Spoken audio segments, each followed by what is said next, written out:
천사의 아침 방문을 찾아오신 여러분을 환영합니다.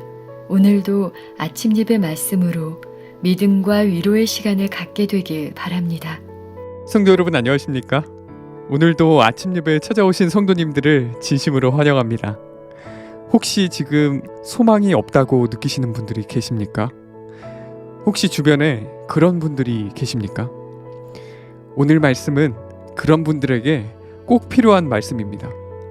오늘 말씀을 집중해서 한번 들어보시길 바랍니다. 이제 기도하겠습니다. 하늘에 계신 아버지, 아침 예배 드릴 수 있도록 허락해 주셔서 감사합니다. 말씀을 듣기 위해 나온 성도들을 기억하여 주셔서 오늘 말씀을 듣고 삶이 변화되는 귀한 시간 될 수 있도록 인도해 주시옵소서. 복잡하고 어려운 상황 속에 있는 성도들이 있다면 불쌍히 여겨 주시옵시고 낙담하지 않도록 붙잡아 주시옵소서. 오늘도 말씀을 전하시는 목사님께 성령께서 능력으로 함께하여 주시옵소서. 예수님의 이름으로 기도드립니다. 아멘. 안녕하십니까 성도 여러분. 오늘 우리가 나눌 말씀은 소망에 대한 말씀입니다. 소망을 잃어버린 분들에 대한 말씀이죠. 성도 여러분, 어떤 사람들에게 소망이 사라지게 될까요? 자기 스스로 소망이 없다고 마음으로 단정하면 그런 사람에게 소망이 사라집니다. 하나님께서는 소망이 없는 자가 없습니다. 하나님께는 모든 자가 가능성이 있습니다. 우리 스스로 절망하고 포기하지 않는 한 소망이 있는 것입니다. 하나님께 나오는 자 누구나 소망을 가질 수 있습니다. 오늘 아침 이 시간에 우리 모두 하나님께 대한 소망을 갖게 되기를 다시 간구합니다. 이사야 55장 7절 8절 오늘 본문 성경절입니다. 이사야 55장 7절 8절. 악인은 그 길을, 불의한 자는 그 생각을 버리고 여호와께 돌아오라. 자, 우리가 가던 길, 우리가 갖고 있는 생각을 버려야 됩니다. 그래야 여호와께 돌아갈 수 있다는 것입니다. 그리하면 그가 긍휼히 여기시리라. 우리 하나님께로 나오라. 그가 널리 용서하시리라. 여호와의 말씀에 내 생각은 너희 생각과 다르며 내 길은 너희 길과 달라서. 성도 여러분, 악인과 의인의 차이가 무엇입니까? 길이 다른 것입니다. 생각이 다른 것입니다. 그것이 하나님께 나오고 돌아가야만 하나님께 돌아갈 수 있는 것입니다. 자, 의인과 악인의 차이가 무엇입니까? 하나님께 돌아오는가 돌아오지 않는가의 차이입니다. 죄를 버리는가 버리지 않는가의 차이입니다. 죄를 고집하는가 고집 않는가입니다. 시험이 올 때 성령께 매달리는가 매달리지 않는가입니다. 죄를 범했을 때 회개하는가 회개하지 않는가입니다. 이것이 의인과 악인의 차이입니다. 우리가 진심으로 회개하면은 하나님과의 관계가 회복됐고 사람 사이의 관계도 다시 회복되는 것입니다. 무너졌던 신뢰가 회복되는 것입니다. 하나님께 돌아가야만 이 모든 것이 가능해지는 것입니다. 하나님께 돌아가면은 아름다운 분위기가 또 향기가 다시 회복되고 흘러나오게 됩니다. 자, 이제 본문을 살피면서 말씀 묵상을 하겠습니다. 그대의 실수와 허물이 너무 중하여 주께서 그대의 기도를 존중하지 않으며 그들을 축복하고 구원하지도 않을 것이라고 하는 것은 그대 생각이다. 자, 많은 분들이 이런 고민을 합니다. 믿기만 하면 무조건 구원받는다라고 생각하면서 살 때는 이런 고민이 없습니다. 그러나 좁은 길을 따라 주님을 신실하게 따르고 하는 사람이 죄를 범하고 잘못을 범하고 넘어지면은 내 자신에 대해서 자꾸 실망하게 되고 좌절하게 되는 것입니다. 그래서 좁은 길을 가는 분들이, 순종하는 복음을 받아들인 분들이 깊은 고민에 빠지게 되는 것입니다. 그래서 내가 이제 죄를 범했으니 이제 나는 기도해도 하나님께서 받아주지 않을 것이라고 생각하는 것이죠. 성도 여러분, 그렇게 생각하시면 안 됩니다. 하나님은 그런 분이 아닙니다. 성도 여러분, 어떤 상황에서도 어떤 경우에도 중요한 것은 하나님께 돌아오는 것입니다. 탕자가 돼지우리에 앉아 있으면서 한탄만 하고 좌절해 있으면 소망이 없었을 것입니다. 하나님께서 그를 도와주실 수 없었습니다. 그러나 그가 하나님께 돌아온 것입니다. 하나님의 사랑과 자비를 생각하면서 그분께 돌아왔지요. 돌아와서 죄를 고백하고 하나님의 용서를 받은 것입니다. 그래서 마음에 평안이 생긴 것입니다. 우리도 마찬가지입니다. 우리가 자녀를 기를 때 자녀들이 실수하고 넘어졌다고 해서 좌절하고 날마다 한숨만 쉬면 어떻게 될까요? 우리 부모의 마음이 참 아픈 것입니다. 우리 부모가 원하는 것은 그런 것이 아니죠. 부모가 원하는 것은 무엇입니까? 죄를 범하고 넘어진 자녀들이 부모에게 찾아와서 자초지종을 말하고 고백하고 다시는 내가 그런 짓을 하지 않겠습니다 라고 회개하는 모습을 보는 것이 부모의 마음에 가장 큰 기쁨이 아니겠습니까? 자녀들이 그런 모습을 볼 때 우리 마음속에 하나님께 대한 감사가 생기고 자녀들과 함께 또 길을 걸어가게 되는 것입니다. 자, 본문을 읽겠습니다. 그대가 예수께 더 가까이 가면 갈수록 그대 자신의 눈에 결함이 더욱더 많이 보일 것이다. 참 이상하죠? 예수님께 가까이 가면 갈수록 우리 자신의 문제와 결함이 눈에 점점 더 분명하게 많이 보이게 될 것이라고요. 왜냐하면 그대의 시력이 영적인 시력입니다. 그대의 영적인 시력이 더 선명해지고 그대의 불완전함이 그분의 완전하신 본성과 대조되어 더 크고 분명하게 보일 것이기 때문이다. 그러나 낙담하지 말라. 이것은 사탄의 기만이 그 힘을 잃었으며 하나님의 성령의 소생케 하는 감화가 그대를 일깨우고 있으며 그대의 냉담과 무관심이 사라지고 있다는 증거이다. 이것은 정말 놀라운 말씀입니다. 내가 내 자신의 문제와 내 성품의 부족함과 내 결함을 보면 볼수록 그것이 무슨 뜻이라고 했어요? 내가 예수께 더 가까이 나가고 있다는 증거라고 하는 것입니다. 그래서 낙담하지 말라는 것입니다. 사탄은 우리 자신의 문제를 보여주면서 우리를 낙담하게 하고 좌절하게 하려고 하지만은 그렇게 하면 안 되는 것이죠. 우리가 우리 자신의 문제와 죄를 정확하게 본다는 것은 사탄의 기만에서 빠져나온다는 증거라는 것입니다.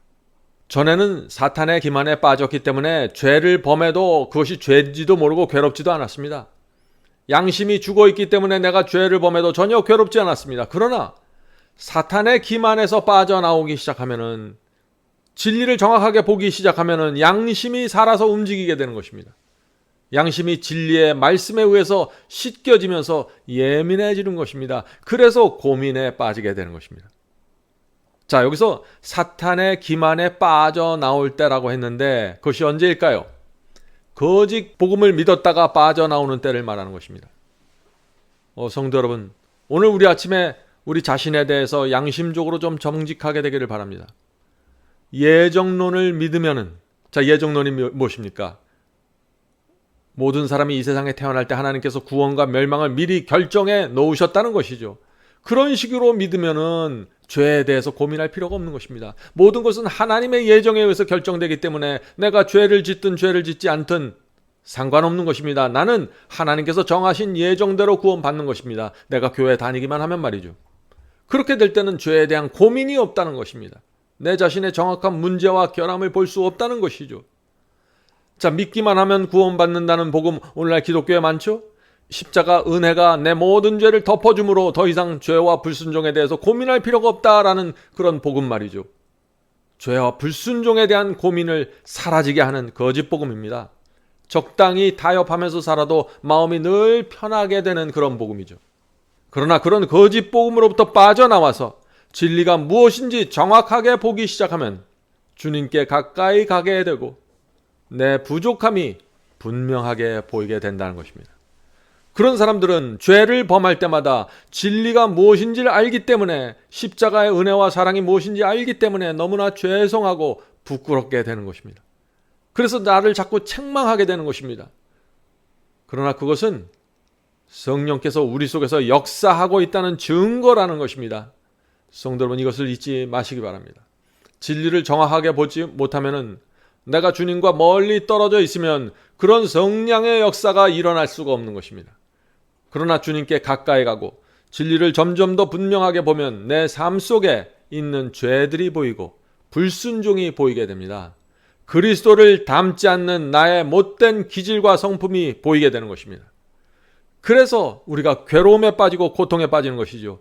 그러나 그때 성령께서 우리에게 오셔서 역사하셔서 희망을 주시고 용기를 주시고 다시 의의 길로 인도하신다는 것입니다. 성도 여러분, 그러므로 용기 내시기 바랍니다. 의의 길로 걸어갈 때 죄에 대한 고민이 깊어지는 것은 당연한 것입니다. 그러나 쭈그리고 앉아서 고민만 하면 되는 것이 아닙니다. 주 앞에 나가 죄를 용서받고 회개해야 되는 것입니다. 그리고 다시 일어나 감사와 충성으로 걸어가야 되는 것이죠. 자, 잠언서 24장 16절에 그래서 이런 말씀이 있습니다. 대저 의인은 7번 넘어질지라도 다시 일어나려니와 악인은 재앙으로 말미암아 엎드러지느니라. 자, 의인은 7번 넘어져도 다시 일어난다고 했습니다. 무슨 뜻인가요? 의인은 넘어져도 뻔뻔스럽게 살아간다는 뜻인가요? 그런 뜻이 아니죠. 의인은 넘어질 때마다 말할 수 없이 괴롭습니다. 이 양심이 말씀으로 씻겨졌기 때문에 괴로운 것입니다. 너무나 괴롭기 때문에 의인은 죄와 점점 더 멀어지는 것입니다. 죄를 미워하고 혐오하게 되는 것입니다. 성도 여러분, 의인이 이렇게 넘어질 때마다 다시 일어날 수 있는 이유가 무엇일까요? 회개하고 죄를 버리고 용서받기 때문입니다. 의인은 넘어질 때마다 자신의 문제가 무엇인지 깨닫습니다. 그래서 그 문제가 반복되지 않게 하기 위해서 겸손하게 자신을 낮추게 되는 것입니다. 의인의 이런 태도 때문에 성령께서 그 영혼을 회복시켜 줄 수 있는 것입니다. 성도 여러분, 의인도 죄를 범하고 악인도 죄를 범하는 것처럼 겉으로 보이죠?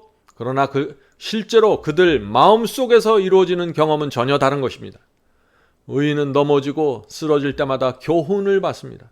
내가 무엇을 고쳐야 하는지, 내가 저 형제를 위해서 내가 무엇을 해야 되는지, 내가 어떻게 살아야 되는지 넘어질 때마다 알곡으로 이고 가는 것입니다. 그러나 악인은 다릅니다. 악인은 넘어질 때마다 자기를 합리화하고 정당화시키기 때문에 아무것도 배우지 못하는 것입니다.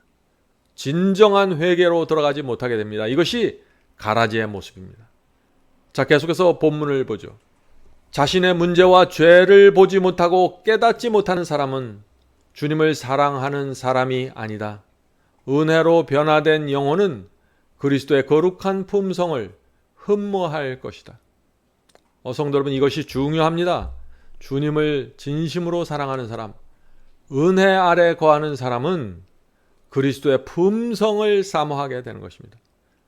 지옥까지 안으려고 죄를 안 짓는 게 아니라 그리스도의 품성을 사모하고 그것을 따라가기 때문에 죄가 싫어지고 멀어지는 것입니다. 성도 여러분, 주님을 진짜 사랑하는 사람은 단순히 말씀에 순종하고 어떤 교리에 순종하고 죄를 범하지 않는 것만으로 만족할 수 없는 사람입니다.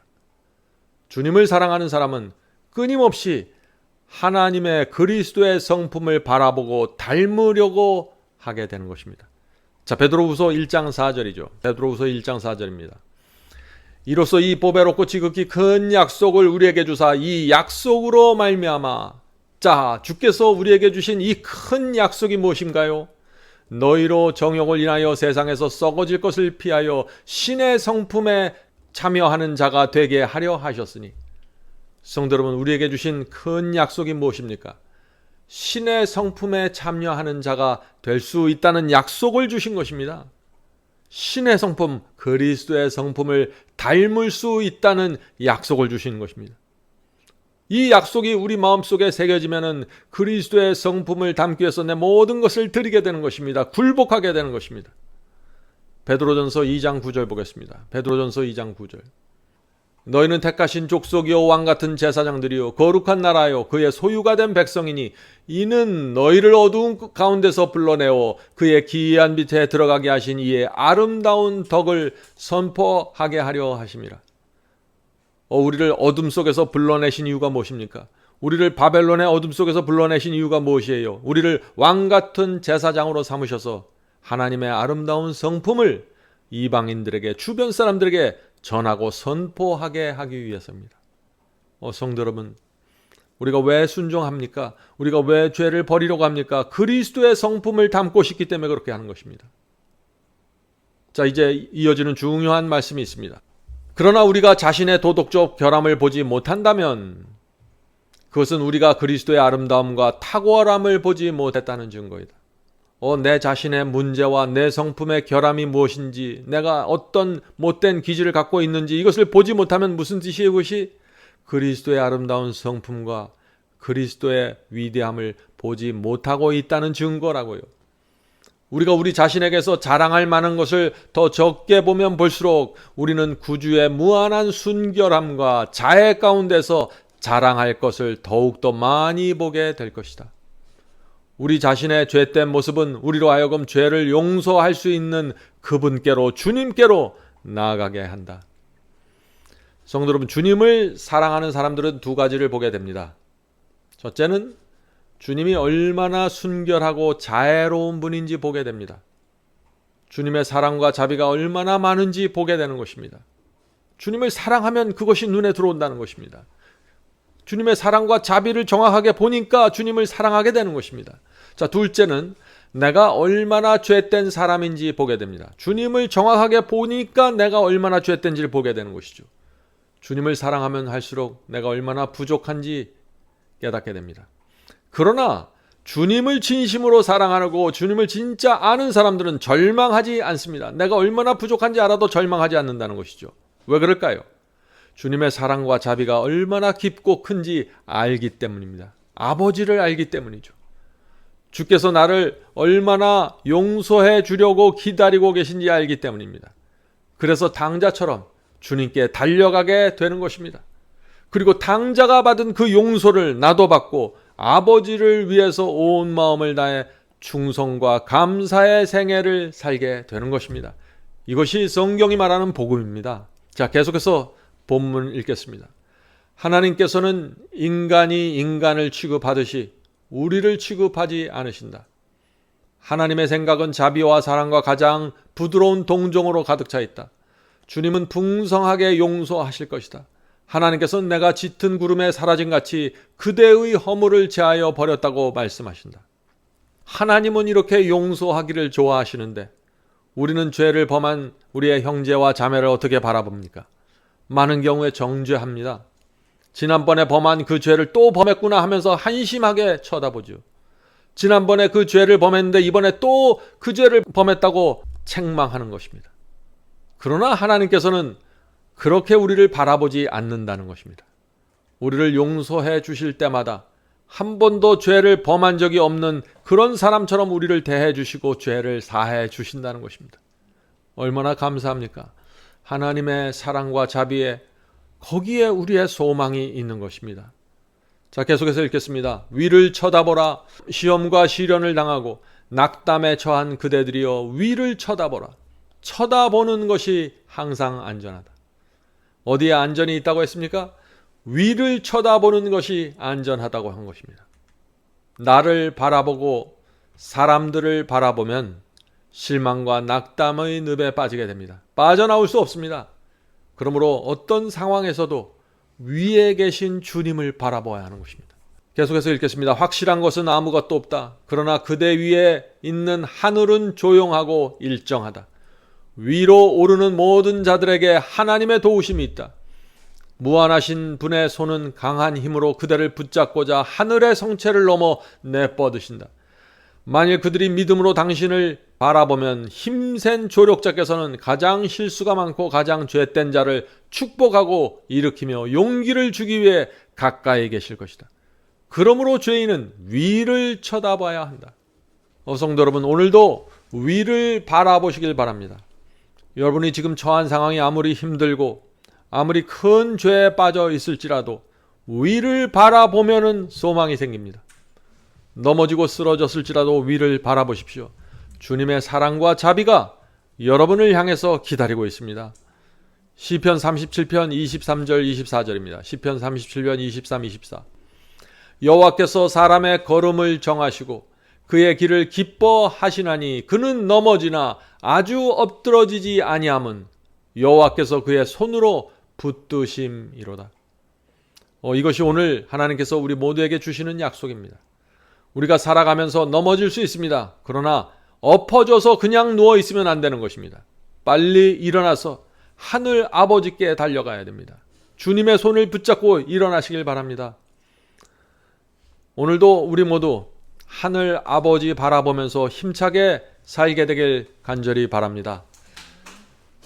자, 이제 기도하겠습니다. 하늘에 계신 저희들의 아버지, 저희가 많이 넘어지면서 좌절하고 깊은 낙담에 빠진 적이 많이 있습니다. 주여, 그럴 때마다 저희가 하나님의 사랑과 자비를 보면서 다시 일어설 수 있도록 도와주시옵소서. 주께서 내뻗으신 그 손을 붙잡을 수 있도록 도와주시옵소서. 하늘에 계신 아버지, 우리가 우리의 자신의 성품의 부족함을 본다는 것은 진리를 정확하게 깨달았기 때문이고 하나님의 성품과 그리스도의 성품을 정확하게 보았기 때문입니다. 성령께서 저의 마음을 그렇게 일깨워 주셔서 감사합니다. 죄를 범할 때 고통스럽지만 주 앞에 나가 다시 회복하고 회복되고 치유될 수 있도록 도와주시옵소서. 오늘 아침 예배 드리는 많은 영혼들 중에서 혹시 절망하고 낙담 가운데 빠진 영혼들, 죄에 붙잡혀서 포기하려고 하는 영혼들이 있습니까? 주께서 불쌍히 여겨주시고 성령으로 그들을 위로해 주시고 위를 바라볼 수 있도록 도와주시옵소서. 하늘에 계신 아버지, 오늘 아침 예배를 통해서 저희들의 영혼이 다시 살아나고 치유될 수 있도록 역사해 주시옵소서. 예수님의 이름으로 간절히 기도드립니다. 아멘. 성도 여러분, 마지막 사명에서는 아침 예배 채널을 유튜브에서 별도로 운영하고 있습니다. 아침 예배 채널에서는 매일 새벽 4시에 예배 영상이 올려지고 있으며 특별히 아침 9시에 예배가 진행됩니다. 아침 9시 예배가 아침 예배 채널의 독특한 특징입니다. 원하시는 분들은 유튜브에서 아침 예배 채널을 별도로 구독 신청하여 주시면 저희와 함께 아침마다 예배 드릴 수 있습니다. 매일 아침마다 하나님의 말씀으로 저희 모두가 주 앞에 나와 예배 드리는 신앙으로 함께 나가게 되길 간절히 바랍니다. 감사합니다.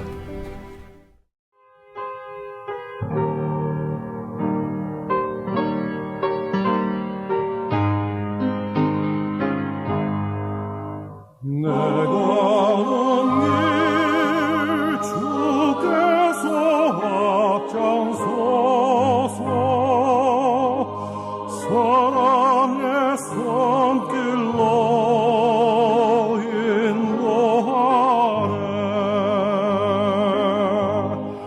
내 입술은 주님을 찬양하니 날마다 기쁨 충만하네.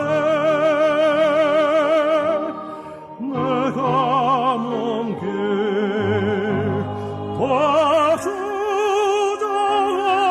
다주장하시는 주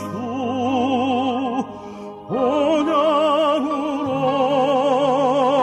날 인도하시니 그 언젠 넌